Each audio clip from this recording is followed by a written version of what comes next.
ग्रंथ है और आचार्य देव यहाँ पाप पुण्य और मुक्ति के कारणों की चर्चा कर रहे थे।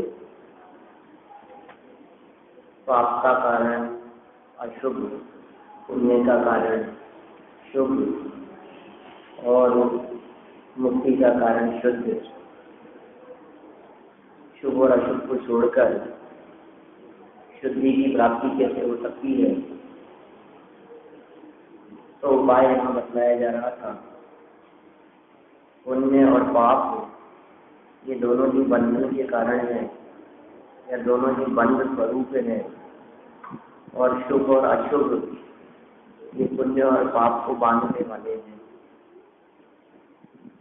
कैसे पुण्य बनता है और कैसे पाप बनता है, इसके कारणों की यहाँ चर्चा की गई और ये कहा गया कि गुणों में अनुराग या गुणी जनों में अनुराग पुण्य बंधन का कारण बनता है, और दोषों में अनुराग या गुणी जनों से देश ये अशुभ कर्म के आश्रम का कारण बनता है। देखिए आप पेज नंबर 175 पर इन दोनों प्रवृत्तियों के पीछे भी मोह को कारण कहा। एक में मोह की तीव्रता कारण है, दूसरे में मोह की मंदता कारण है, लेकिन कारण तो मोह ही है। जिसका कारण मोह हो वो भला कैसे होता है? मोह तो इस जीव का मूल शत्रु है ना, असली दुश्मन तो मोह ही है। अब हम ये कहें कि हमारा दुश्मन कोई काम करे तो हमारे हित में कैसे होगा? शत्रु के द्वारा किया गया कार्य तो हमारे अहित में ही होगा। तो पाप का कारण तो मोह है ही, तीव्र मोह है, और पुण्य का कारण मंद मोह है। तो भले ही वो मंद हो, लेकिन है तो दुश्मन ही, काम तो उसी ने किया है। अब ये जीव तीव्र मोह को तो दुश्मन समझता है क्योंकि वो क्रोध में दिखाई देता है, और मंद मोह को मित्र समझने का एक भ्रम हो जाता है क्योंकि वो मुस्कुराता हुआ दिखता है। पर यहाँ इसकी हार होगा, ये जीव कर्मों से हार जाता है। कर्म अधिक बलवान नहीं है, बलवान तो जीव ही है। कर्मों की सामर्थ्य नहीं है जो इस जीव को जबरदस्ती भटकाए रुलाए, लेकिन ये जीव स्वयं ही कर्माधीन होकर संसार में परिभ्रमण करता है। अपनी स्वभाव सामर्थ्य का भान न होने से ये जीव कर्मों को भला जानता है, कर्मों को श्रेष्ठ जानता है, कर्मों को महान समझता है, समझता है कि ये क्या करें साहब, जैसे कर्म होंगे वैसा ही फल मिलेगा, हम क्या करें, हमारे हाथ में क्या है। यहाँ आचार्य जी यही बात समझाना चाह रहे हैं कि जिन कर्मों की अधीनता तुम मान रहे हो, ये पाप कर्म तो तुम्हारे सगे है ही नहीं, ये पुण्य भी तुम्हारा हित करने वाले नहीं, ये भी तुम्हारे सगे, ये मिले हुए पाप में ही हैं। दिखते भले हैं लेकिन भले है नहीं। इनका संपर्क और इनकी घनिष्ठता, इनकी मित्रता पाप के ही साथ में, पुण्य की भी, ये पुण्य भी पाप के ही जुड़वा भाई हैं, एक दूसरे का साथ कभी नहीं छोड़ते। और आप सोचो कि ये पुण्य मुझे अनुकूलताएं दिलाएगा, ये काम तो उसी के अनुसार करेगा, पाप जैसे ही। कि जिस प्रकार पाप आकुलता का जनक है, उसी प्रकार पुण्य भी आकुलता ही उत्पन्न करने वाला है। जिस प्रकार अशुभ के रहते मुक्ति की प्राप्ति नहीं होती, ठीक उसी प्रकार शुभ का बैलेंस रहते हुए भी ये जीव मुक्त नहीं होता है। जब तक शुभ और पुण्य का भी बैलेंस बना हुआ है, तब तक इस जीव को मुक्ति की प्राप्ति नहीं होती। इसलिए मुक्ति प्राप्त करने के लिए अशुभ के साथ साथ शुभ से भी निवृत्ति चाहिए। इस प्रकार अशुभ और शुभ दोनों से निवृत्ति है। आचार्यों ने 7 तत्व बताए, उसने एक आश्रम तत्व कहा है अब उस आश्रम तत्व के दो भेद हैं, एक पुण्य आश्रम और एक पाप आश्रम। हम आपसे पूछते हैं 7 तत्वों में ये आश्रम तत्व ये है या उपादेय है? छोड़ने योग्य है। 7 तत्वों में जीव तत्व तो उपादेय है, ठीक है। अजीव तत्व ये है, जानने लायक है। और आश्रम और बंध ये है, छोड़ने लायक है। संवर और निर्जरा आंशिक उपादेय है और मोक्ष पूर्ण उपादेय। 7 तत्व में ये उपादेय हुए भी हम बांटे, जीव अजीव आश्रम बंध संवर निर्जरा और मोक्ष, ये 7 तत्व हैं, पता है।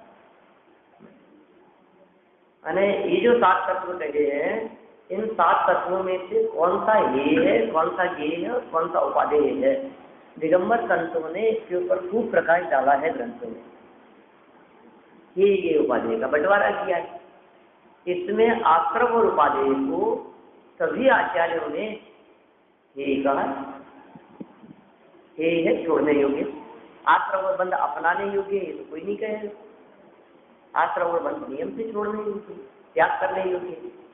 अब हम आपसे पूछते हैं कि जब आश्रम और बंध ये दोनों ही ये है, दोनों ही छोड़ने योग्य है, तो फिर आप अपनी 1.5 अकल से पुण्य आश्रम को भला, पुण्य बंध को भला क्यों मान रहे हो? अपनी 1.5 अकल से मान रहे हो ना। ये तो आचार्य देव ने तो लिखा था आश्रम और बंध ये है। तब प्रभ दुख कार घनेरे बुझिवंत तिन्हे निर्वेरे।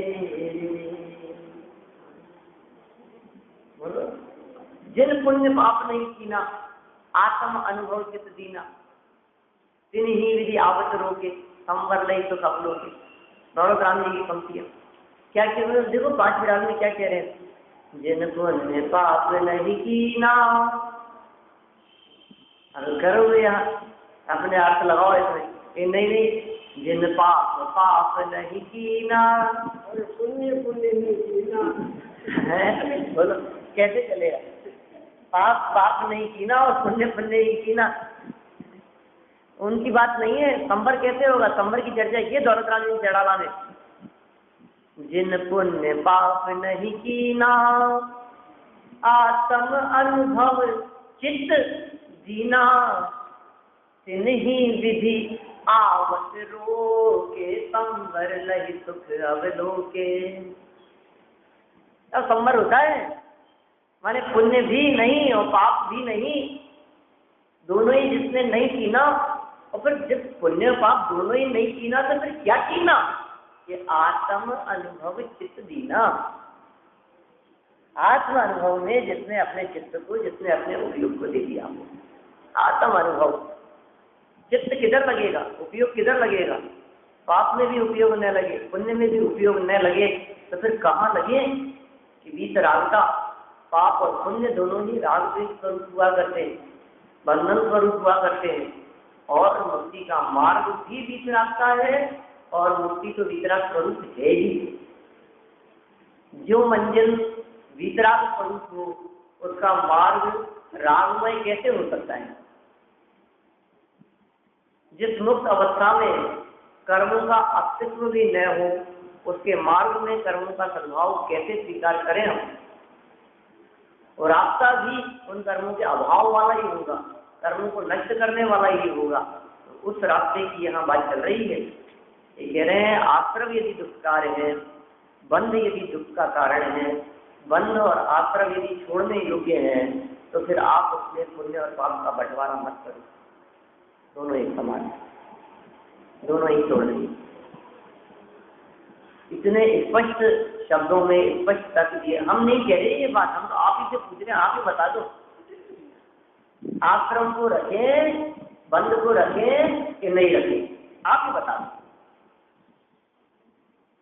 जो पुण्य को भला कहते हैं, जो पुण्य को रखने योग्य कहते हैं, जो शुभाश्रम को उपादेय कहते हैं, हम उन्हीं से पूछते हैं कि आप प्रकारांतर से बंध को और आश्रम को ही भला कह रहे हो, ये अच्छा नहीं।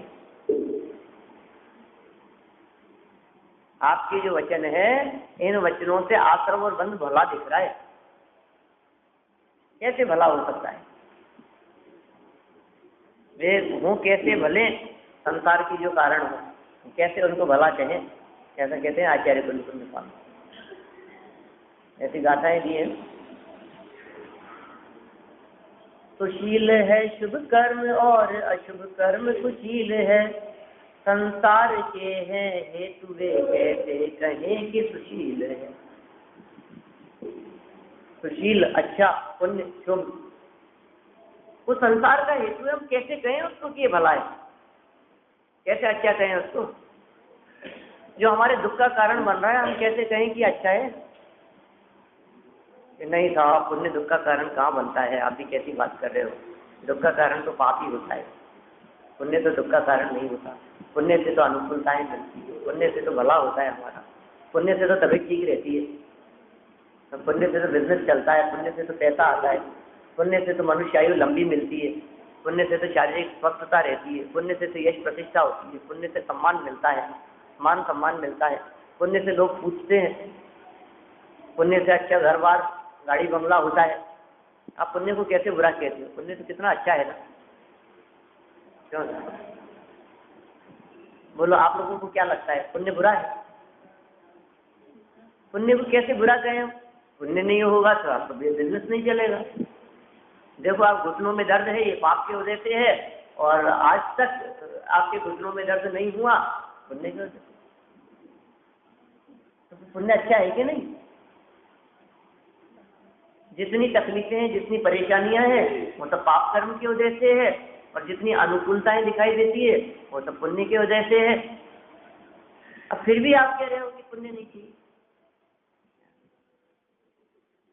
पुण्य के उदय से बाह्य पंचेंद्रिय जन्य आभास मात्र लगने वाली किंचित मिठास तो दिख सकती है, लेकिन पुण्य के उदय से आत्मा का अतीन्द्रिय आनंद नहीं मिला करता।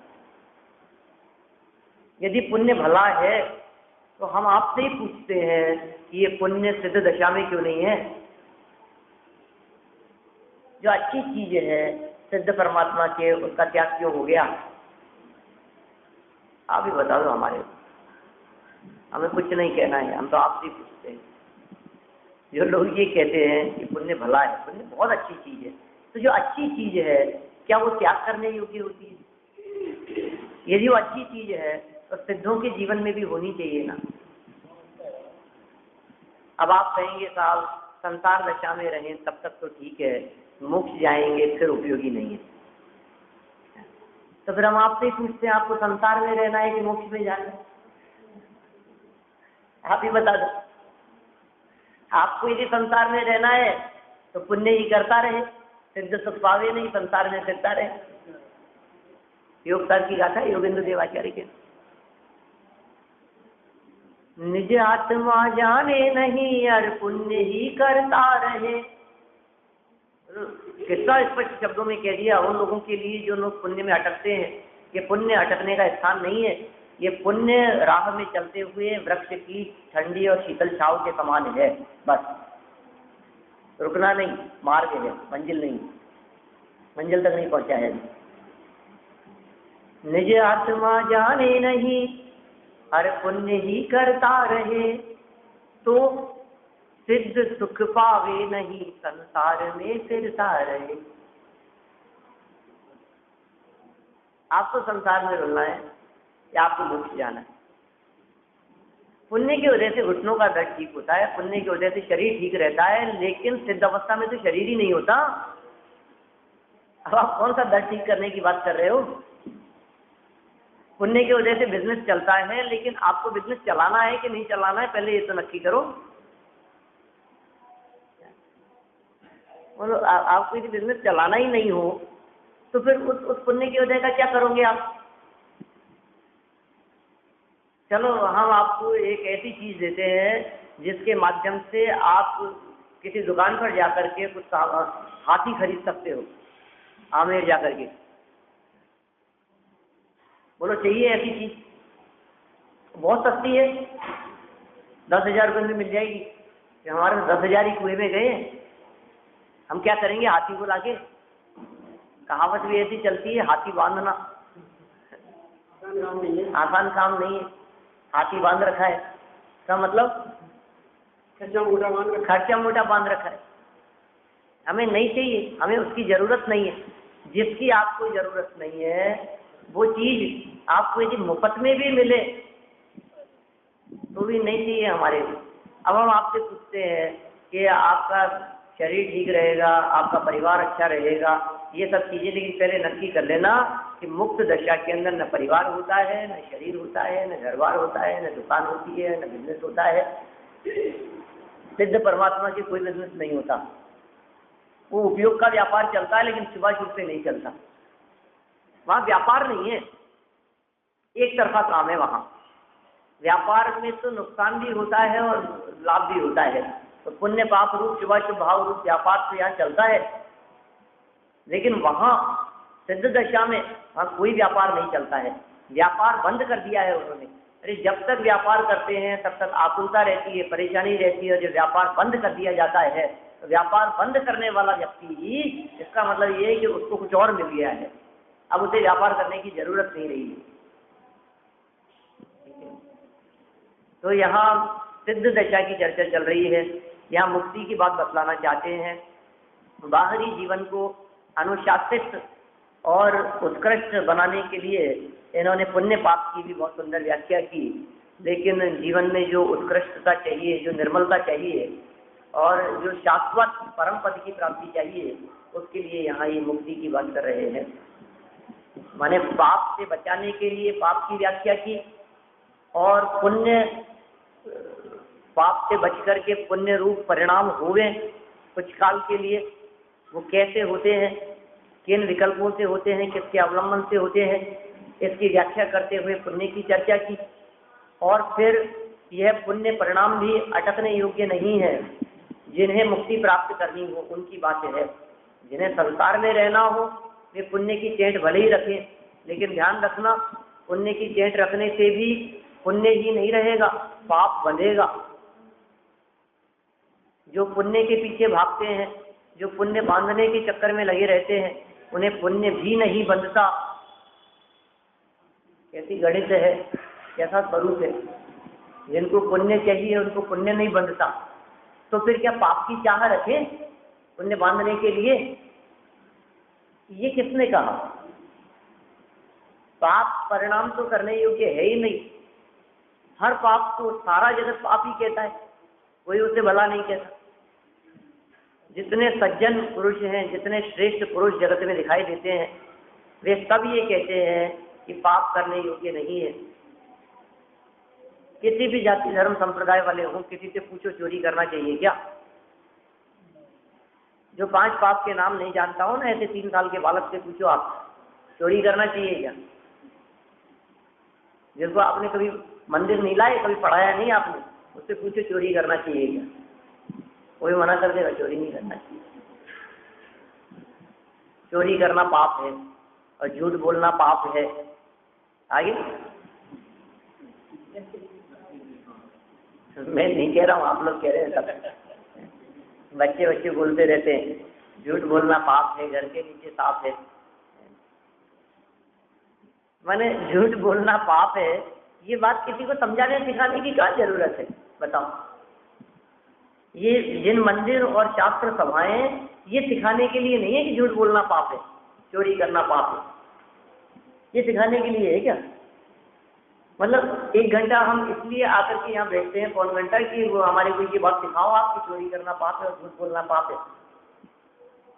ये बात हम जन्म से जानते हैं, जो बात सब जानते हैं, मनुष्य जन्म लेने वाला सब जानते हैं, सब समझदार हैं। हिंसा, झूठ, चोरी आदि जो है, हिंसा नहीं करना चाहिए, ये सबके हृदय में बैठी ये बात। यही समझने के लिए और बार बार हो जाना कि नहीं ये तो सब आप समझते हैं, लेकिन इससे एक कदम आगे बढ़कर जो बात दिगंबर संतों ने कही है, जो गहराई में जाकर की बात कही है, वो बात समझने और हमारे हृदय में उतारने के लिए हम यहाँ एकत्रित होते हैं। ये बात हमारे गले में उतर जाए, हृदय में उतर जाए, अंदर में बैठ जाए एक बार कि पाप के समान पुण्य भी उपादेय नहीं, उपादेय नहीं है। किंचित कदाचित किसी किसी को किसी क्षेत्र काल में किसी परिस्थितिवश पुण्य को उपादेय कदाचित कह दिया जाए। जिनवाणी में भी व्यवहार नहीं की प्रधानता से पाप से बचाने के लिए, पाप से छुड़ाने के लिए प्रथमानुयोग की शैली में, तो भी द्रव्यानुयोग क्या कहे। प्रथमानुयोग की शैली है पुण्य को भला कहने वाली, व्यवहार में से कहा जाता है, उपचार मात्र कथन होता है, लेकिन सच्चाई कुछ और है, वो हमें नहीं भूलना चाहिए। कितनी उपयोगिता है इस पुण्य की कि पाप से बचाना और मुक्ति प्राप्त करने के लिए या शुद्धोपयोग के लिए एक भाव भूमि तैयार करना, कितनी उपयोगिता है। पुण्य से काम हो जाएगा ऐसी बात नहीं है। ये पुण्य तो उन बादलों के समान है जो मंडराते हुए दिखाई दे रहे हैं, काले काले, लेकिन ये सिर्फ काले बादल मात्र ही हो और बरसे नहीं, स्वातंत्र्य आनंद की बरसात तो नहीं होगी, आगे बढ़े नहीं। हाँ, ये इस बात का सूचक जरूर है, ये जो काले बादल मंडरा रहे हैं, संभावना इस बात की व्यक्त की जा सकती है कि ये बारिश आ सकती है, आएगी इस बात की गारंटी नहीं है, आ सकती है। तो जब इस जीव को शुभ भाव होता है, जब इस जीव को पुण्य भाव होता है, जब ये जीव विकार से हटकर धर्म और धर्मायतनों के साथ में अपने उपयोग को जोड़ता है, तो फिर वे कर्म घबराने लगते हैं कि शायद हो सकता है अतीन्द्रिय आनंद की बरसात हो जाए, गारंटी नहीं। ये जो मार्ग जिधर बढ़ रहा है ना, ये जिधर चल रहा है, संभावना व्यक्त की जा सकती है, क्योंकि जब जब बारिश होती है उसके पहले नियम से बादल होते हैं, लेकिन जब जब बादल होते हैं तब तक बारिश होने की गारंटी नहीं है।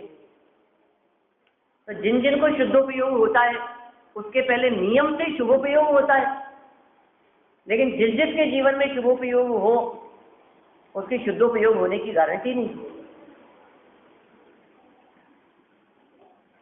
कठिन तो नहीं है बात, सरल सी बात है, बस इतनी सी बात समझ में नहीं आ रही।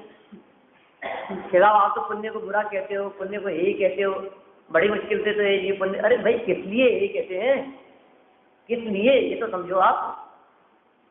पुण्य छोड़ करके, शुभ भाव छोड़ करके अधोगति में जाने के लिए नहीं, नरक निगोल में जाने के लिए नहीं, किस लिए, जब ये तो कर ही रहे हो आप, उपदेश तो ऊंचा चढ़ने के लिए दिया जाता है।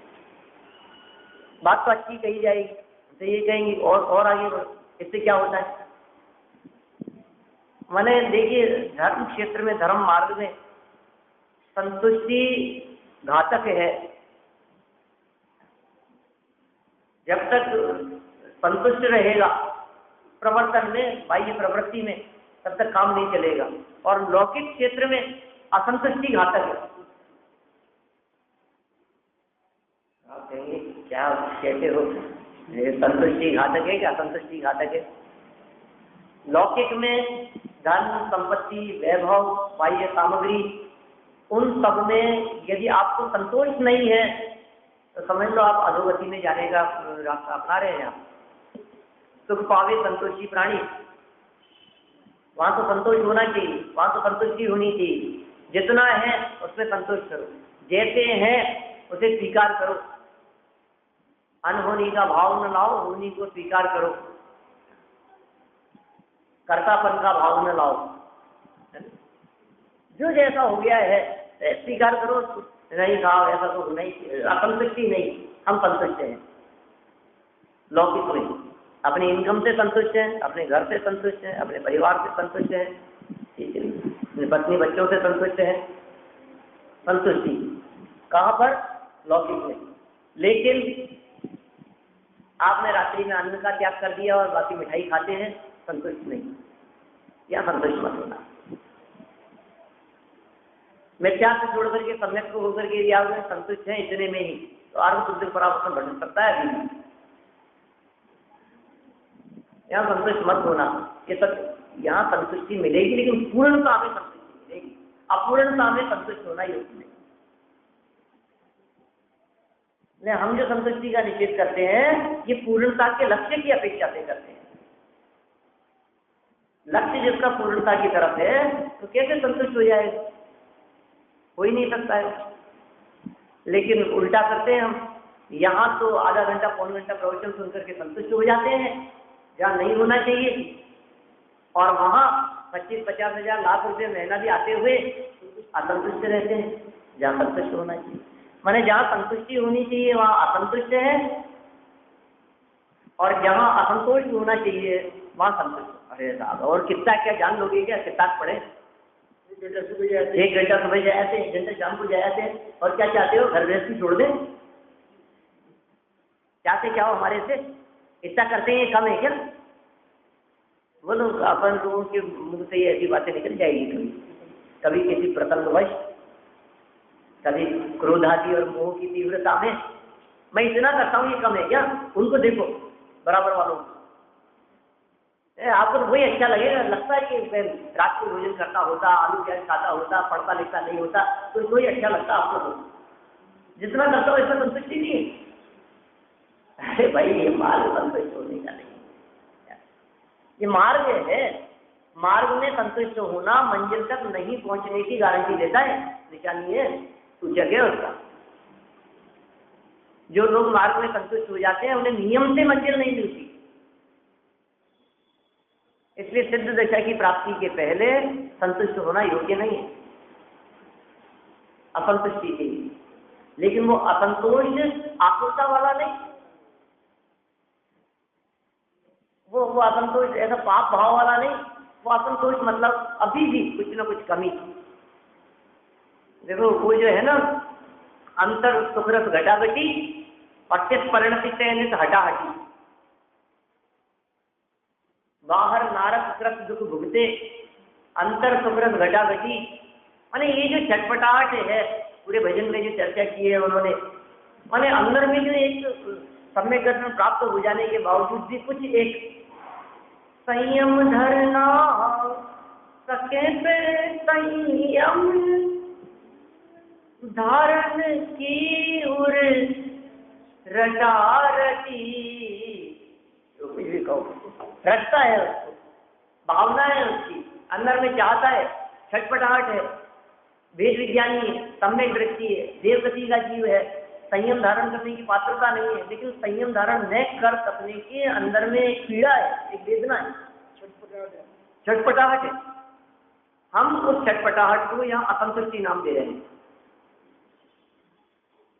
वो असंतुष्टि सब कुछ है लेकिन फिर भी कुछ ना कुछ कमी है।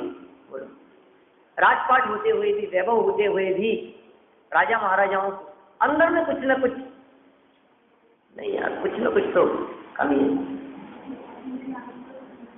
मिल गया फिर भी, सम्यक दर्शन होने के बावजूद भी अंदर में ये बात रहती है, कुछ ना कुछ तो।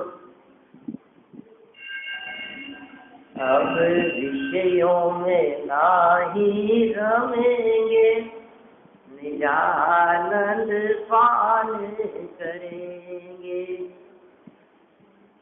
अब विषयों में नहीं रमेंगे, निजानंद पान करेंगे, अतीन्द्रिय आनंद रस आस्वादन करेंगे। अब हमें नहीं रुलना, अब हमें नहीं फंसना, अब हमें नहीं उलझना। अरे क्या लगता हुआ अंदर में कुछ ना कुछ कमी। कई लोगों से आप सुन लेंगे इस तरह की बात, सब कुछ होते हुए कहीं ना कहीं कुछ ना कुछ कमी लगती थी हमारे को। और वो जो कमी है, वो कमी ज्ञानियों के जीवन में सिद्ध दशा को लक्ष्य में रखने पर दिखाई देती है। वे अपने चतुर्थ गुणस्थान से संतुष्ट नहीं है, वे अपने पंचम गुणस्थान से संतुष्ट नहीं है, और तो और मुनि भूमिका में रहते हुए मुनिराज भी अपने 3 कचाई चौकड़ी के अभाव होते हुए भी संतुष्ट नहीं है, क्योंकि संकलन कचाई का अभाव करने की भावना अंदर में बराबर बनी हुई है। माने क्षीण मंद अल्प संज्वलन भी उन्हें मानो दृष्टि पसंद नहीं आती है, हमें भी अच्छा लगता है। कभी कभी आपको ऐसा लगता होगा, सबके अलग अलग दशा है, ये उपयोग नहीं लग रहा है, पता नहीं क्या, कुछ भी अच्छा सा नहीं लग रहा है, उदासीन वृत्ति जैसी दिखती है। कभी कभी ऐसा लगता है कि ये संसार हमारे लिए नहीं है, कभी कभी ऐसा लगता है कि हम कहाँ फंस गए, कि लोगों के बीच में फंस गए।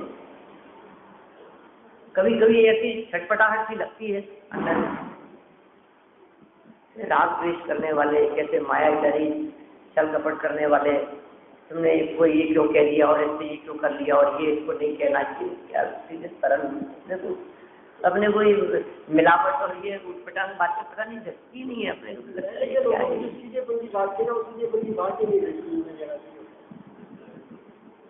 बोलो अंदर से ऐसा लगता है कि अपन कहाँ है, कहाँ उलझ गए अपन इस संसार में, इस पंचम काल में कहाँ आकर के पैदा हो गए अपन।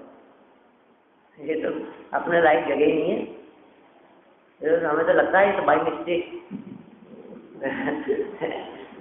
लेकिन क्या करेंगे, तो मिस्टेक क्या, अब वो बाई मिस्टेक मतलब किसकी मिस्टेक है, वो गलती तो अपनी है। पता नहीं क्या कुछ ऐसे छोटे परिणाम हुए होंगे, कोई पाप भाव हुए होंगे।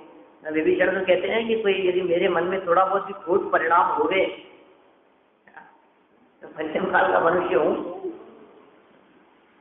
रामचंद्र जी ने थोड़ा सा शक कर लिया विभीषण के ऊपर, थोड़ा सा ऐसा, और अपने खेमे में अपने ही लोगों से चर्चा करने की, विभीषण सही तो है ना व्यक्ति, भाई तो रामचंद्र उसका रावण का ही है, अपन इसके सामने अपनी योजना रख सकते हैं, बात कर सकते हैं। कितनी की थोड़ी सी शंका हुई रामचंद्र जी के हृदय में, और बात करते हुए वो विभीषण के कान में पड़ गई ये बात। आकर के उसने कह दिया कि यदि मेरे मन में थोड़ी बहुत भी मायाचारी का परिणाम होवे, यदि मेरे मन में थोड़ा बहुत भी आपके साथ में दगा करने का परिणाम हो, तो मैं आपके सामने ये प्रतिज्ञा लेके कहता हूँ, ये बात कहता हूँ कि ऐसा करने के फल में, ऐसी मायाचारी छल कपट और धोखा देने का परिणाम यदि मेरे मन में आ गया हो, तो मैं मर करके पंचम काल का मनुष्य हूँ। माने पंचम काल का मनुष्य होना ये इतनी बड़ी सजा के रूप में स्वीकार करते थे वे, कि पंचम काल का मनुष्य माने मुक्ति प्राप्त करने की जहाँ व्यवस्था नहीं है, दरवाजे जहाँ बंद है। पंचम काल का मनुष्य माने पापी, पाप प्रवृत्तियों में लगा हुआ। पंचम काल का मनुष्य माने दुखी, मायाचारी और अनेक प्रकार की विकृतियों से युक्त। तो फिर जो जन्म लेते हैं वो सब ऐसे ही हैं पंचम काल में जन्म लेने वाले, कि हाँ उदय तो पाप का है, लेकिन उस पाप के उदय में भी यदि यहाँ आकर के श्रेष्ठ कार्य करे तो वापस उत्तम अवस्था की प्राप्ति हो सकती है, और ऐसी जगह पर जाकर के जन्म हो सकता है जहाँ हमारे को चतुर्थ काल मिले। काम उत्तम होने चाहिए, कार्य श्रेष्ठ होने चाहिए। देखिए यहाँ पुण्य और पाप के संदर्भ में जो एक मोह को हेतु बतलाया गया, उसको आधार बना करके मैंने इतनी चर्चा की कि तीव्र मोह पाप का हेतु है और मंद मोह पुण्य का हेतु है। दोनों ही प्रकार के मोह, चाहे मोह की तीव्रता हो चाहे मोह की मंदता हो, है तो मोह ही। एक ऐसा जहर हो जो मुख पर रखते ही प्राण हरण कर ले, और एक ऐसा जहर हो जो मुंह में रखते ही तो नहीं मरोगे, लेकिन हाँ 2-4 घंटे बाद में मरोगे। बोलो कौन सा खाना पसंद है? क्या बात करें। एक ऐसा जहर है जो खाते ही 2 मिनट में मर जाओ, और दूसरा ऐसा है जिसको धीरे धीरे खाते रहो, 4-6 महीने तक जिंदा रहोगे। 4-6 महीने तक जिंदा रहोगे ये नहीं, जहर के फल में जिंदा नहीं रहते। जहर का कार्य जिंदा रखने का नहीं है।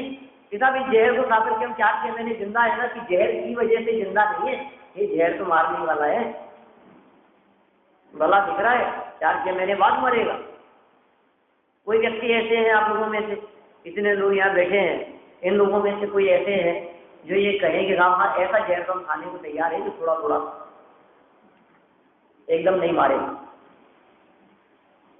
ये मोह ऐसा ही जहर है, तीव्र मोह मानो तत्काल मार देने वाला है, और जो मंद मोह है ये स्लो पॉइजन जैसा है।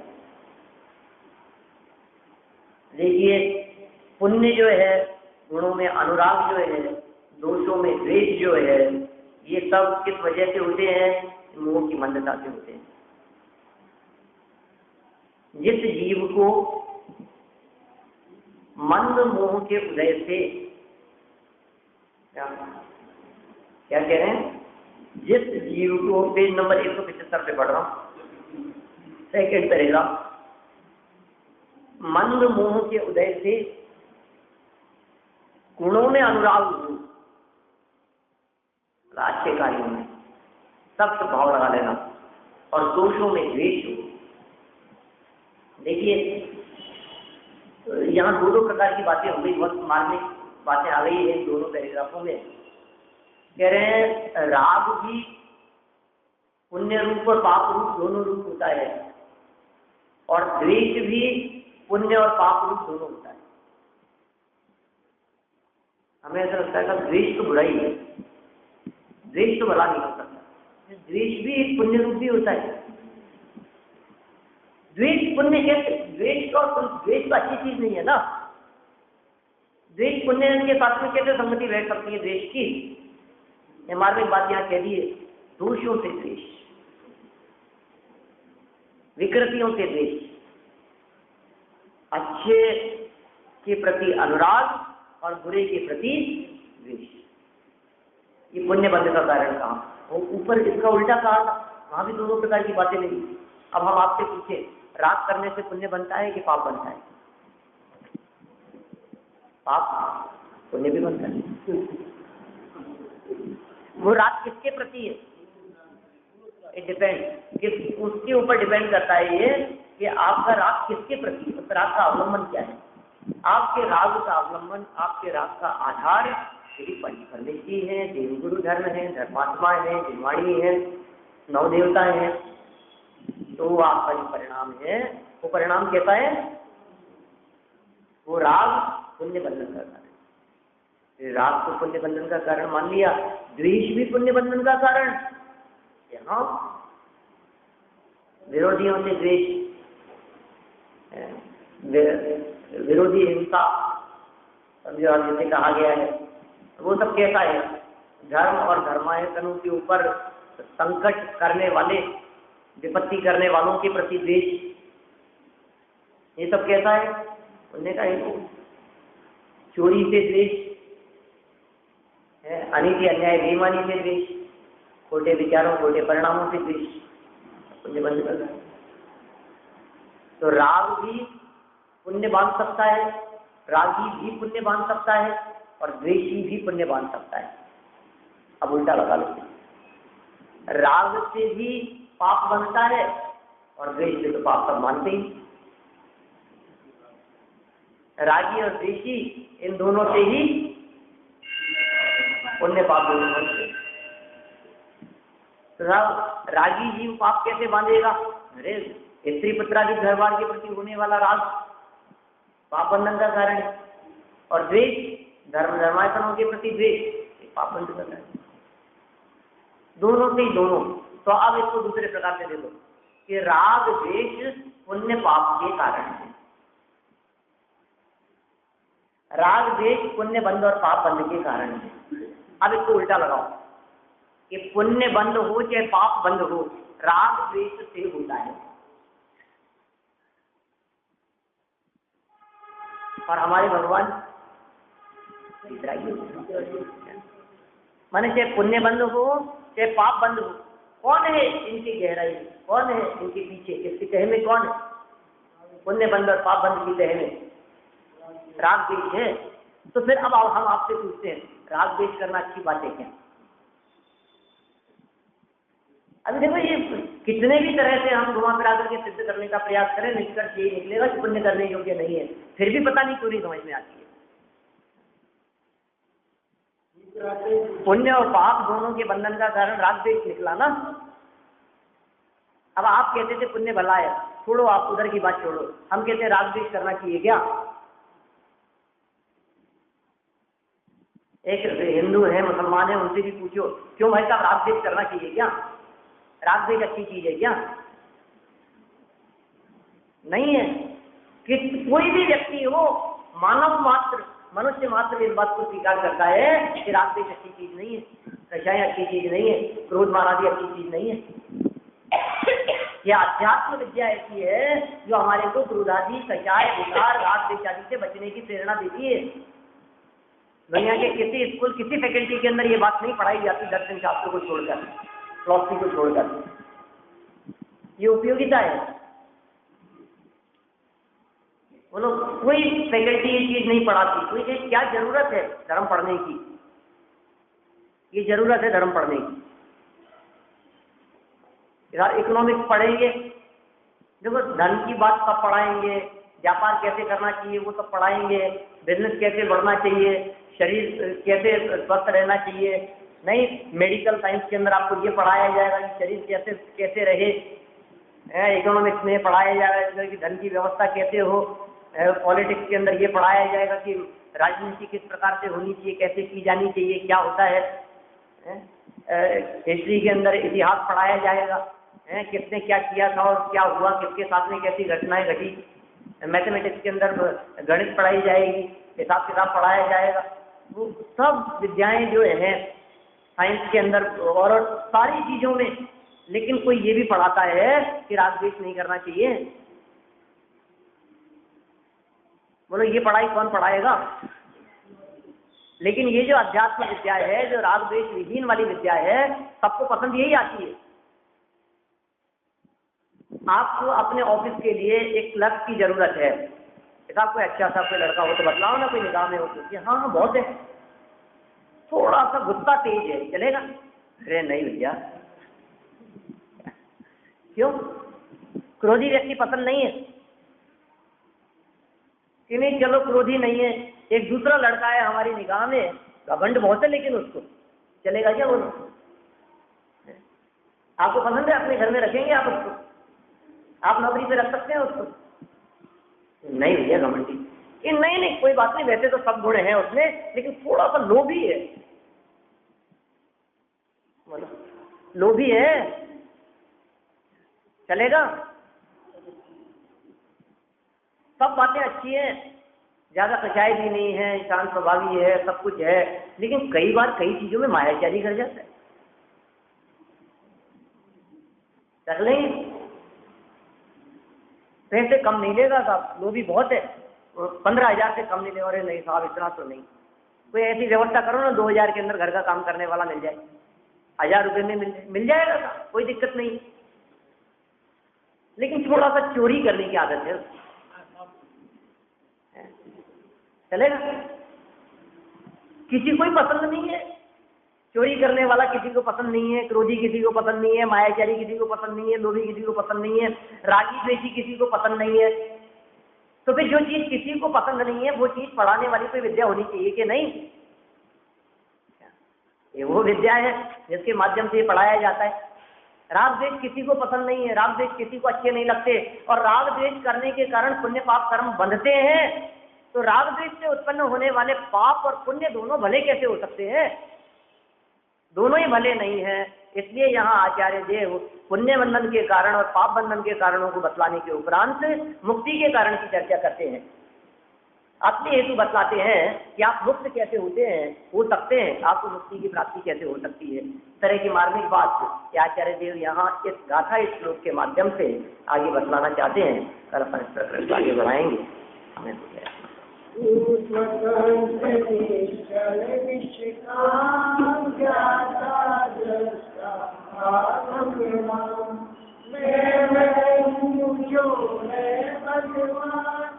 जो मैं हूँ मैं भगवान, अंतर यही ऊपरी जान, तेरी राज महाराज किसान, लब जोड़िया में जीत समान, अमित शक्ति सुख ज्ञान निधान, इनको आश बच खोया जान, बना भिखारी विपद रजान, सुख दुख दाता कोई ना, वो है राजनुष सुख की खान, निज को निज पर को पहचान, फिर दुखता नहीं देश विधान, जिस शिव ईश्वर ब्रह्मा राम, विष्णुभूत हरि जिसके नाम, राज त्याग पंचू निज नाम, आकुल दाता फिर जाता। स्वयं जगत परिणाम, मैं जब करता था, दूर हटो प्रकट परिणाम, तेजानंद लघु अभिराम, दूर हटो प्रकट परिणाम, तेजानंद लघु अभिराम, स्वतंत्र निश्चल निष्काम,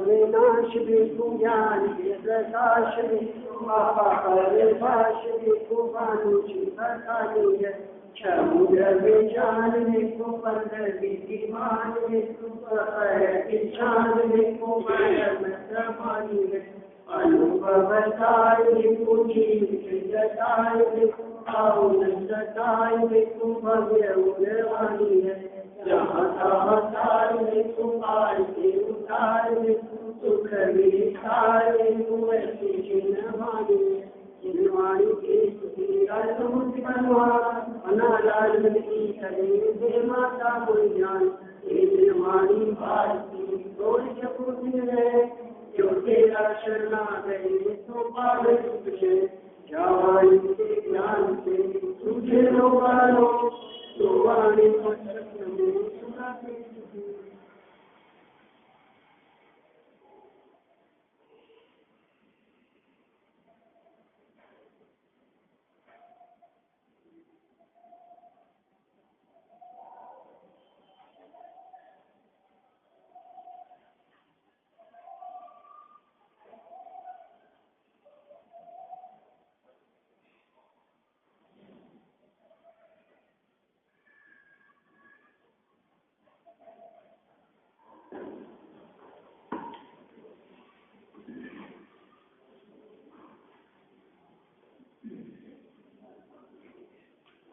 Lord, Lord, show me what you want